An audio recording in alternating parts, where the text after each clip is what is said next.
Thank you, Mr. Speaker. Ladies and gentlemen of the House, this is the simplest amendment in the package. It's amendment number 5. Might as well read it. It says, for purposes of the law we're talking about, the protection of civil rights, the prevention of discrimination is a compelling governmental interest. The bill, as drafted, defines one compelling governmental interest: religion. You know why people are out in the hall, and you know what the controversy is. The controversy is that many of our people legitimately believe that the intended purpose of this bill is to permit discrimination based on sexual preference. That's the purpose of the bill in the minds of many of our citizens. I hear in this room that that is not what is being done, but we're telling them only part of the story. Now, if my amendment passes, what happens? If the court finds out that somebody wants to exclude someone because of their sexual preference, the court will realize that there are two compelling interests that the state has seen. One is on discrimination of any form, we're against that, and one is for religious freedom.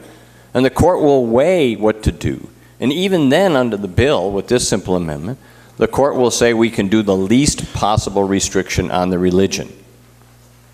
What's wrong with that? That's what you say you want.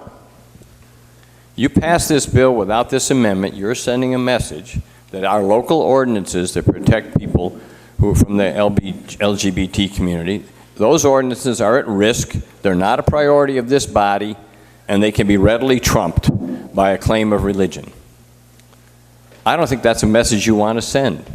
This whole bill is confusing, and it's a lawyer's dream with respect to Representative Delaney, who's trying to clear up some things.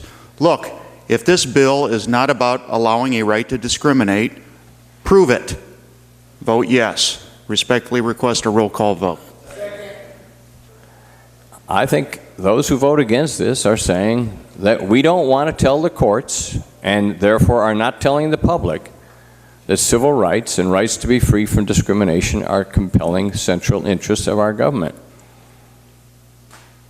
Such a vote is on the wrong side of history, will lead to endless litigation while those who don't like the Evansville ordinance or the Indianapolis ordinance run off to court, try to strike it down, and the court will see, well, religion's a compelling state interest, and we don't see anything on the other side in the mind of the legislature. So we're here to speak for the people. I think our people believe that discrimination is wrong.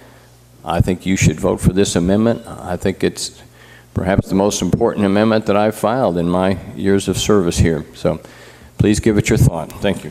Question is on the adoption of amendment number 5. When the machine is open, all in favor vote aye. Those opposed vote no.